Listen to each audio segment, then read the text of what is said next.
बनकल बा पुनगी हमार हरिहर जवानी बाटे तरकल बा धरती जैसे खोजत पानी बाटे। ए राजा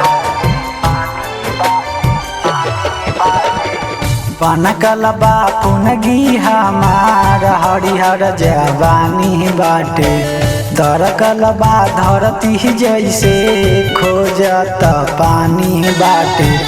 राती के करी ना झकैया एहो ननदो के भैया चिमनी से फेंकता लुकैया एहो ननदो के भैया।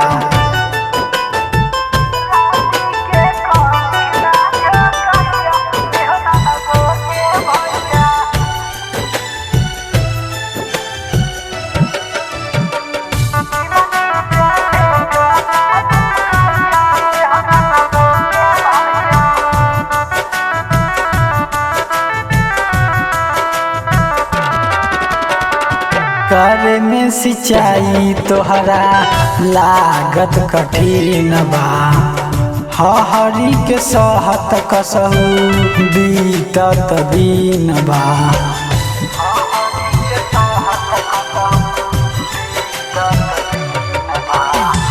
करे में सिंचाई तोहरा लागत कठिन बा हरी के सहत कसहू बीतत दिन बा। होखी ना गरमी के सहाया एहो ननदो के भैया चिमनी से फेंकता लुकैया एहो ननदो के भैया। राती के करना झकैया एहो ननदो के भैया।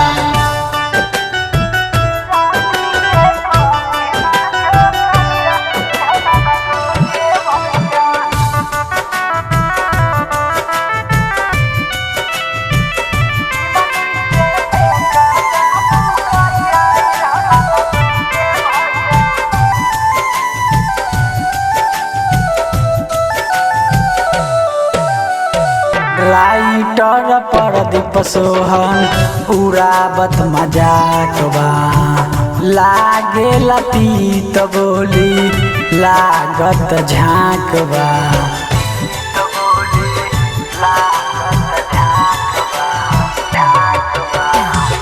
राइटर प्रदीप सोहन उड़ावत मजाक बा लागे लतीत बोली लागत झाँक बा।